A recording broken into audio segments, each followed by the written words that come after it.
Forum Invest in Mali, c'est une occasion rêvée pour le projet de navigation qui est aujourd'hui à sa phase, on a bouclé donc comme je disais tout à l'heure les études techniques, nous sommes dans la phase de recherche de financement.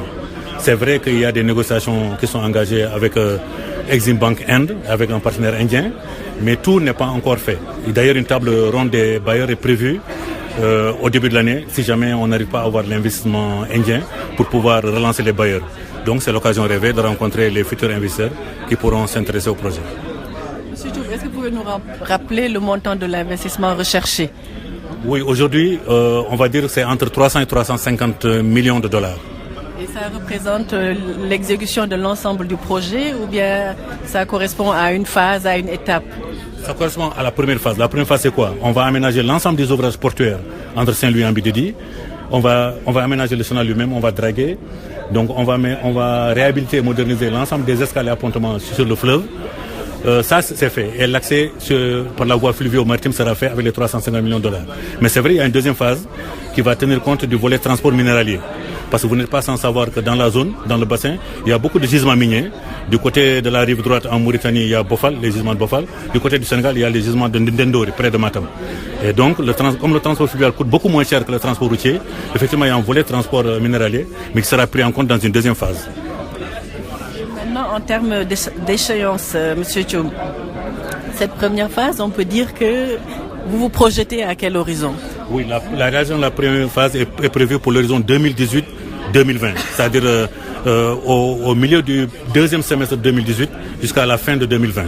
Donc en 2020, le premier bateau va naviguer de Saint-Louis à Ambididi. C'est ça qu'il faut comprendre? C'est ça qu'il faut comprendre et que nous souhaitons que nos chefs d'État puissent poser les premières pierres à la fin du premier semestre, à la fin du premier trimestre 2018 et les bateaux, Inch'Allah, en 2020, seront librement 12 mois sur 12 entre Ambididi et Saint-Louis.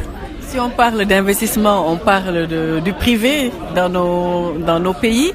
Quelle est leur part d'implication, d'intérêt pour le projet de navigation? Le patronat et les privés dans les 4 pays membres de l'OMVS. Aujourd'hui, les privés attendent d'abord que les pouvoirs publics mettent en place le canal navigable. Parce que c'est comme dans une infrastructure routière. C'est les pouvoirs publics qui créent la route, mais après c'est les privés qui vont l'utiliser, qui vont développer leur business. Donc aujourd'hui, c'est aux États de mettre en place le canal, d'assurer aux privés que le canal est navigable. Vous verrez, les privés viendront pour faire le transport. Parce qu'il y aura un parc à conteneurs en Ambididi, il y aura un espace pour les produits pétroliers. Vous verrez, les privés viendront. Mais les privés viendront quand on leur met en place les infrastructures de base. Voilà. Une dernière question, M. Diouf. On a tendance à souvent présenter le projet de navigation comme un projet prioritaire pour le Mali. Est-ce que c'est la réalité ou alors est-ce que tous les pays ont également intérêt à la réalisation de ce projet?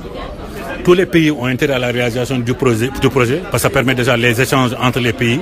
Mais il faut dire que le Mali a un intérêt particulier dans la réalisation du projet de navigation. Parce que comme vous voulez ici dans le plan, le Mali trouve une ouverture vers la mer par le canal navigable. Le fleuve il est international, donc le Mali a son ouverture à la mer par le projet de navigation. Alors que le Sénégal, la Mauritanie et la Guinée ont déjà leur ouverture vers l'océan. Merci, M. Diouf. C'est moi qui vous remercie.